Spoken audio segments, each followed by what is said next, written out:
Nós está aqui na Arquivo Nacional, me tenho bisa dia que seguro para mim tá nome de alegria, mas recebi a invitação para formar parte caminho da não também abre exposição de lo que tá rai. Passar e contar foi o voo de Senhor Soto. Uma pessoa como assim a conhecer, uma senhora com menino como está admirar a o está seca para Deus, pero promete que sei ela compartir seu conhecimento conosco devidamente. Segura a coleção de data da forma parte do projeto Expedição Rescate, que estava um projeto que estava aqui a realizar do Departamento de Cultura Aruba, em conjuntamente com diferentes stakeholders, maneira Universidade de Aruba, Arquivo Nacional, e assim me posso mencionar. Estava um projeto dirigido para coletar conhecimento, para coletar herência cultural intangível. E seguro, lo que o senhor Soto está tendo conhecimento, está algo muito valioso. E essa está traja e direita tarai.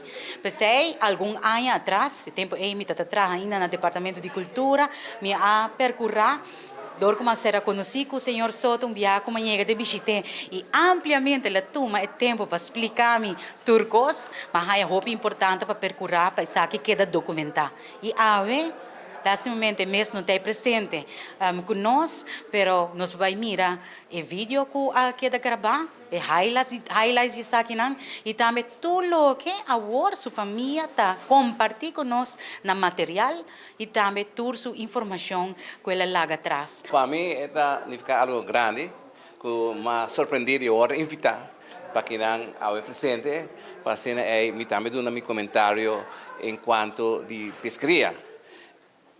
Lo me veio para um rato over de parai e reda de pescar remação. Então, o motivo de estar com eu escrevi book que chama Perseverança. Então, dentro do book aqui, minha relata hobby, o qual sucede especialmente o pescador na norte, todo lugar na Belamar, dicho na Ilamar, doinan de bote na norte, doinan de rede na norte, tudo isso aqui lá.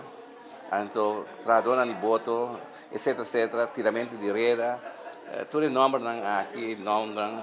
Então, do que sei, me quero surpreender que está aqui e com muito gosto me aceitei também.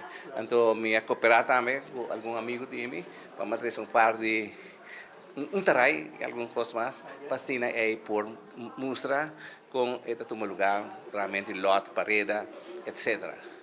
Nós aqui na expo de elemento de cultura intangível tarai, em cooperação com o Arquivo Nacional, tem uma exposição chiquito tá mostra elemento com vídeo, com portrait e com algum material.